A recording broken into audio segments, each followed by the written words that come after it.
mais uma vez, bem-vindos ao nosso consultório jurídico no Bem ao Canal e, como vem sendo hábito, vamos começar por dar resposta a algumas das muitas questões que nos são colocadas pelos nossos espectadores. A primeira questão foi-nos colocada pelo Sr. Manuel Monteiro, do Grilo, Conselho de Baião, e diz-nos o Sr. Manuel Monteiro o seguinte: o meu vizinho tem uma macieira junto ao limite do meu terreno. Vários ramos da macieira caem para o meu terreno e o meu vizinho vem apanhar a fruta ao meu terreno. O que posso fazer? Sr. Manuel Monteiro, antes de mais, esta pergunta é aquilo que eu costumo chamar uma pergunta 2 em 1, e já te explico porque é uma pergunta 2 em 1. Em primeiro lugar, importa ver e analisar o que diz a lei a este respeito, nomeadamente da plantação de árvores e arbustos junto a terrenos que são de outras pessoas. Começa por nos dizer o artigo 1366 do Código Civil que é lícita a plantação de árvores e arbustos até à linha divisória dos prédios. Ou seja, dúvidas não restam que o seu vizinho tem todo o direito de ter a macieira dele plantada junto ao limite do seu terreno, junto à linha divisória do seu terreno, como diz a lei.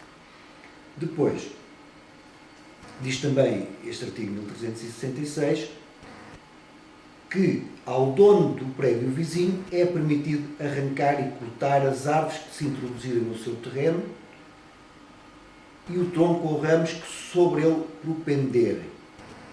Ou seja, o nosso espectador, Sr. Manuel Monteiro, tem o direito de cortar os ramos, as raízes ou eventualmente o tronco que cresçam no caso das raízes e dos ramos ou que no caso do tronco propenda para o seu terreno.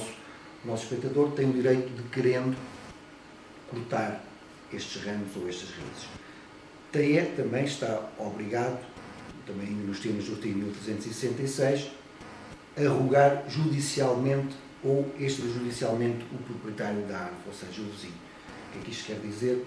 Quer dizer que o nosso espectador pode, como eu disse, cortar os ramos ou as raízes, tem é que rogar o vizinho, judicial ou extrajudicialmente, para o fazer e, caso não o faça, no prazo de 3 dias.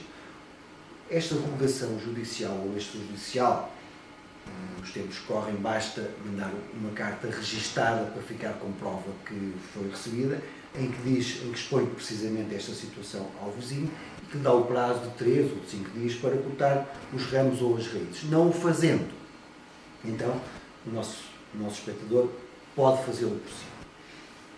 Porque é uma pergunta 2 em 1? Porque, para além desta questão de ser lícito a árvore estar plantada junto da linha divisória e do direito que o nosso espectador tem, também importa referir o direito que tem o vizinho, nomeadamente na apanha da fruta. E aí, diz-nos o artigo 1367, que o proprietário da árvore ou arbusto contíguo ao prédio de outrem, ou com ele confinante, pode exigir que o dono do prédio lhe permita fazer a apanha dos frutos. O que é que isto quer dizer? Quer dizer que o vizinho do nosso espectador tem todo o direito de vir ao terreno do nosso espectador e apanhar, neste caso, as maçãs que aí estiverem no terreno.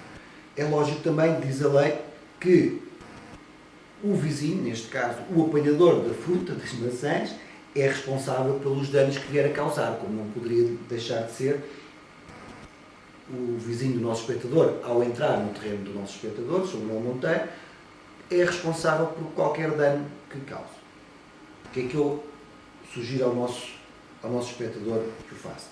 Se realmente o incomoda muito que o seu vizinho entre no seu terreno, o que é que deve fazer? Mande-lhe uma carta registada, em que dá um prazo de 5 dias, ou 3, como diz a lei só existe 3, para cortar os ramos que caem para o seu lado.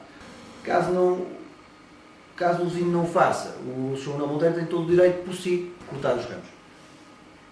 Por outro lado, Sr. Manuel Monteiro, por uma questão até de boa vizinhança, também pode dizer ao seu vizinho que lhe dê algumas maçãs, e com certeza ficará tudo ali numa relação de bons vizinhos, em vez de entrarem numa situação de conflito. Sr. Manuel Monteiro, Espero tê-lo esclarecido e contamos consigo aqui para o canal mais alguma questão que nos queira colocar, será bem recebida. Então, a nossa segunda questão, que nos foi enviada pelo Sr. Mário João, do Marco de Canaveses. Comprei um apartamento no Marco de Canaveses há 2 anos, entretanto tenho tido problemas de infiltrações de água. O construtor que me vendeu o mesmo mudou o nome da empresa, como posso comprovar. Contactei este senhor para reclamar do problema, respondeu-me que já não tinha a firma e que me fosse queixar ao tribunal. Tenho alguma hipótese de obrigá-lo a resolver o problema? Bom, Sr. Mário João, antes de mais a sua questão é colocada de uma forma um pouco vaga, mas pelo que eu entendi, quando diz que o construtor que lhe vendeu a casa já mudou o nome da empresa, quer dizer que o construtor provavelmente já trabalha com outra empresa, já criou outra empresa. Porque se for só mudar o nome da empresa, é uma questão. Se trabalhar já com outra empresa, porque fechou a primeira empresa, a questão é colocada de forma diferente. Se na eventualidade de ter mudado só o nome da empresa, como o senhor diz, a empresa continua obrigada a reparar os defeitos que a sua casa apresenta resultante de uma má construção. É lógico que essa obrigação, neste caso, terá que ser exigida em tribunal. No entanto, por aquilo que eu entendo da sua questão e, acima de tudo, pela prática e pela resposta que o construtor lhe deu, provavelmente o mais certo é que este construtor já trabalha com outra empresa. E nestas situações, infelizmente para si, é muito provável que não tenha hipótese de obrigar o construtor a resolver os problemas da sua casa. Pronto. A sua casa, como qualquer outra, tem garantia para defeitos resultantes de uma má construção. No entanto, esta garantia só obriga a empresa construtora. Neste caso, penso que, até pela forma como nos põe a questão, que a empresa construtora ou já não existe ou já não trabalha. Neste caso, o senhor nada poderá fazer. Qualquer ação que se intente contra esta empresa pode até ser procedente, pode, com certeza, que o tribunal dar-lhe a razão, mas em termos práticos essa sentença não irá valer nada, porque denunciamos que a empresa já não existe, já não tem património.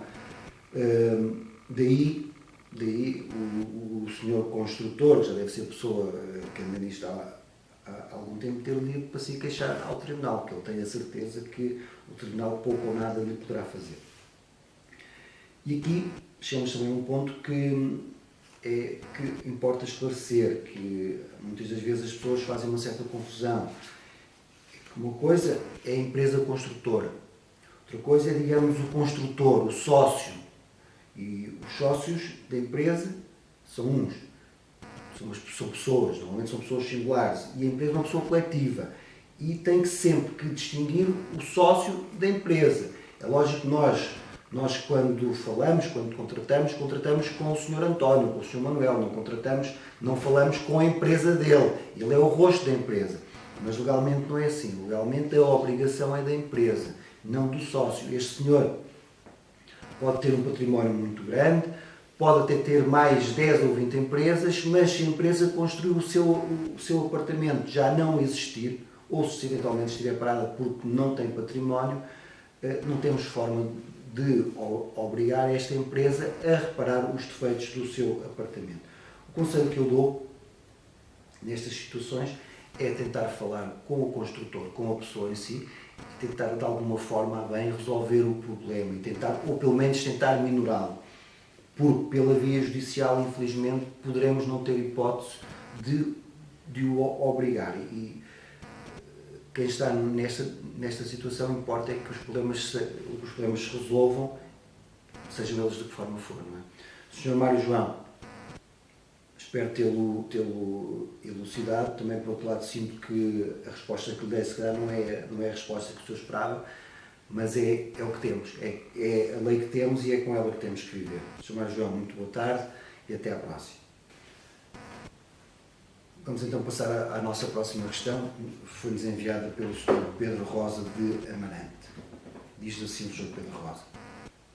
Sou residente em Amarante, costumo utilizar a autoestrada. Tenho o aparelho da Via Verde, entretanto o mesmo, por mau funcionamento, pelos vistos não marcou 2 passagens.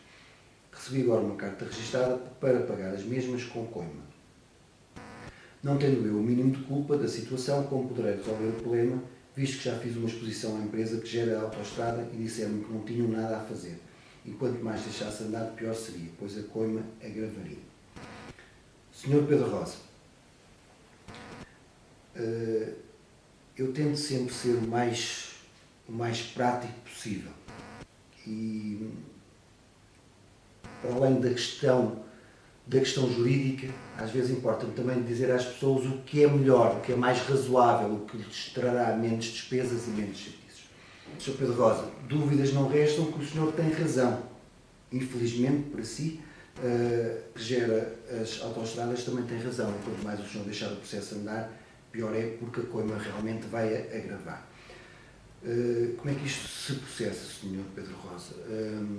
Neste momento, estas contraordenações são processos de contraordenação fiscal, ou seja, o senhor, se não pagar a coima neste momento, este processo irá para as finanças e o senhor irá ser notificado para pagar a coima no âmbito do processo fiscal. Não pagando, irá para o processo de execução fiscal. A questão do senhor ter razão ou não é relevante, mas estamos a falar de uma coima que neste momento será de um valor residual. E se o processo continuar, a coima irá ser de 10 vezes o valor em falta. Para além desse valor, dos 10 vezes o valor em falta, irá acrescer as custas. E o senhor pode se defender, como é lógico, todos nós podemos exercer os nossos direitos de defesa. E é aqui que eu digo que às vezes eu prefiro ser prático e indicar às pessoas a solução menos onerosa. E quero dizer o seguinte, porque é que eu acho que o senhor deve pagar e deve passar a ter mais cuidados no futuro? Porque o senhor, para se defender, tem que recorrer aos tribunais. Para intentar esse recurso, o senhor tem que contratar advogado. O recurso só para dar entrada paga uma taxa de justiça de 102 euros. Ou seja, o senhor só com o custo da taxa de justiça paga provavelmente as 2 coimas e ainda sobra dinheiro. Daí eu dizer-lhe que a mim interessa-me, em algumas situações, ser mais prático e penso que se calhar a melhor solução para si neste momento é pagar. Porque se tiver que recorrer aos tribunais, fica mais caro. Com uma agravante.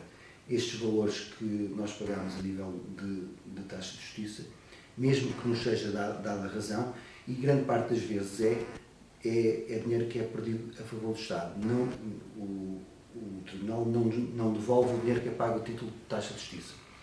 Por isso, Sr. Pedro Rosa, provavelmente nesta fase o melhor é pagar, que ainda paga pouco, e não deixar que o processo continue. Sr. Pedro Rosa, espero ter-lhe sido útil. Ficamos à espera de mais questões aqui no nosso consultório jurídico.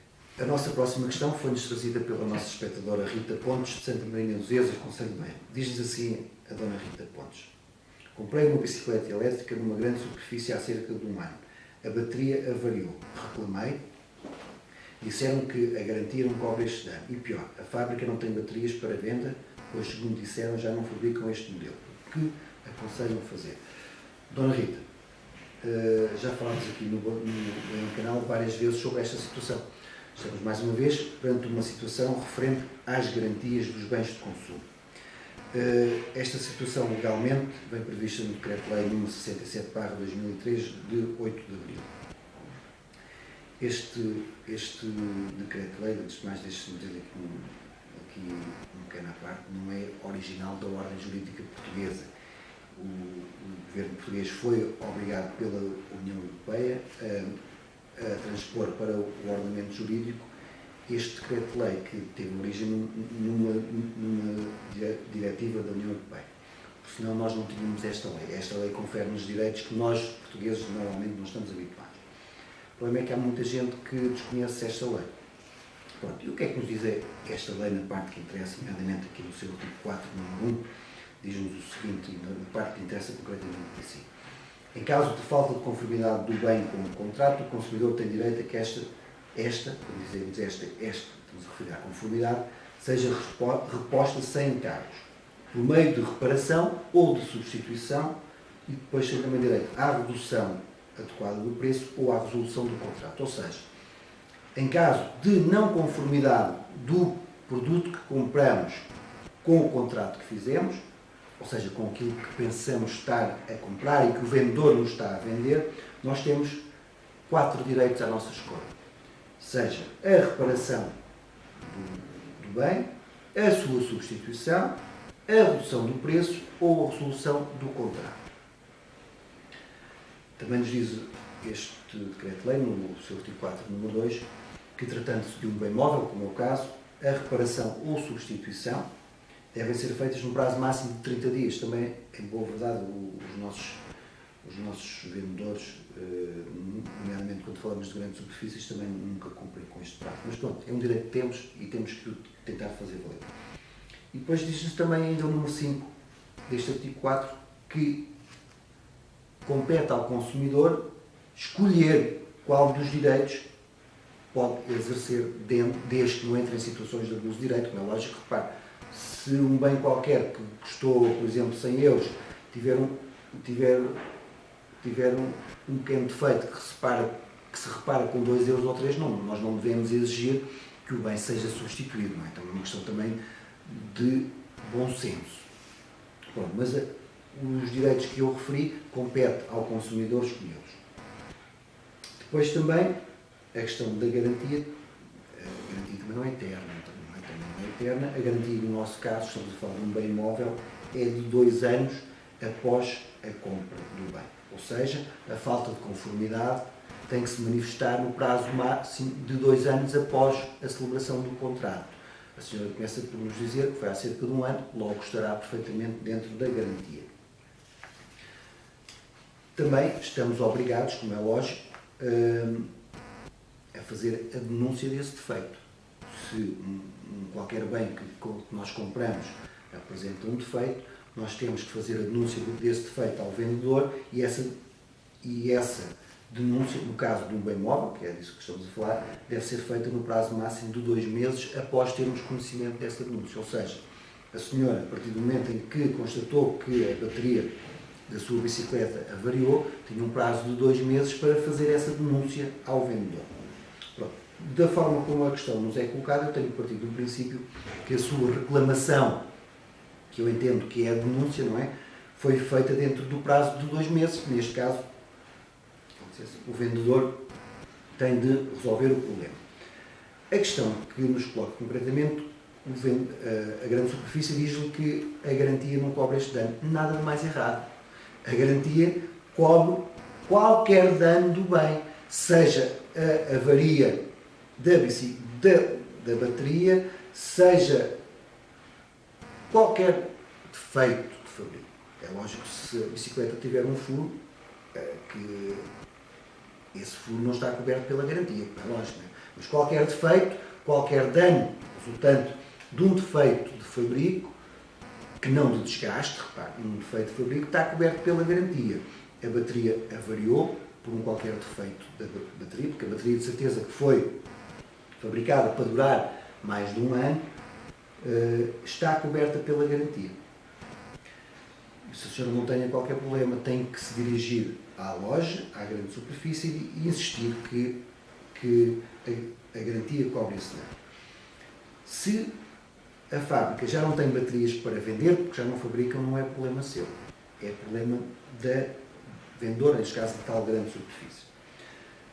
E a senhora tem aqui 2 direitos. A partir do momento em que não há baterias, a bateria não pode ser reparada nem pode ser substituída. A senhora deve optar por um dos seguintes direitos, ou pela substituição da bicicleta, que tem esse direito, porque não há bateria, a bicicleta, que é uma bicicleta elétrica, tem que ter uma bateria. A partir do momento em que não tem que lhe dar uma bicicleta nova. E não tenho dúvidas quanto a isto, tem que lhe dar uma bicicleta nova. Ou então, caso não tenham bicicletas para lhe dar de modelo iguais à sua ou do modelo equivalente, A senhora opta pela resolução do contrato e pede que lhe seja devolvido o dinheiro que pagou pela bicicleta, e então devolve a bicicleta no estado em que ela se encontrar. E tudo isto, como é lógico, sem qualquer encargo para a senhora. Dona Rita, isto é o que diz a nossa lei. Não esquecendo depois que é um mero consumidor contra uma grande superfície. A senhora tem que se realmente dirigir à grande superfície, tem que insistir e tem que demonstrar que tem conhecimento da lei e, em último caso, ameaçar com um processo judicial ou, eventualmente, com uma queixa na ASAI.